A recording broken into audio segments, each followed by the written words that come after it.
All right, first of all, congratulations because you've made great progress in this JavaScript Loops on Arrays course. Now, we need to print the items of an array, but in reverse order, that is, from back to front. Notice here, we are printing it in the normal order from front to back, but how do we print it from back to front? Well, first, let's understand how the for loop works. The for loop works as follows. We declare a variable at the beginning, which we are going to use during our for loop. Then we set a condition, which when not met, will stop the for loop. And finally, we place a small block of code that will execute after each iteration, and it will be a transformation to our variable so that the for loop can eventually stop.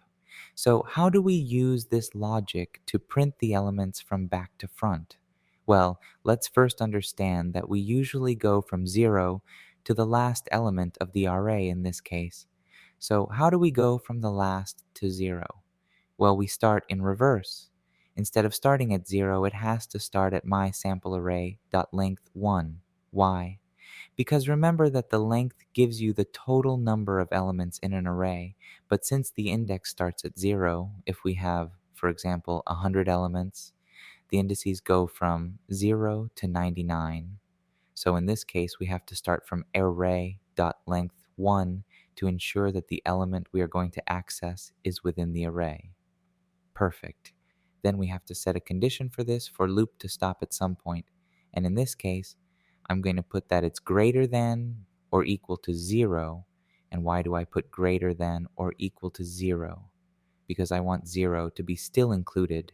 That is, for 0 to also be part of the iteration. Now, what do we do with this last block of code here? Instead of being y plus 1, we are going to put y minus 1 so it subtracts. Then let's hit run to see what happens. Look, there we have it. Now it's starting from 12 and ending on the first item of the array, which is 3823. We hit run test to see if it passes, and it passed without any problems. It's important to understand how this for loop works, what it accepts in each part of its argument, and why, in this case, we start from array.length 1 down to 0. In this case, if I hadn't wanted to use the greater than or equal to symbol, I could have also done it this way. I can put minus 1 here and put greater than minus 1, and if I hit run, look, exactly the same thing happens. Our for loop is also executed, and it also works. So, really, what's important is that you understand that when this condition isn't met, the for loop is going to stop, and it won't iterate basically when this condition is not met. Perfect. Then let's move on to the next exercise.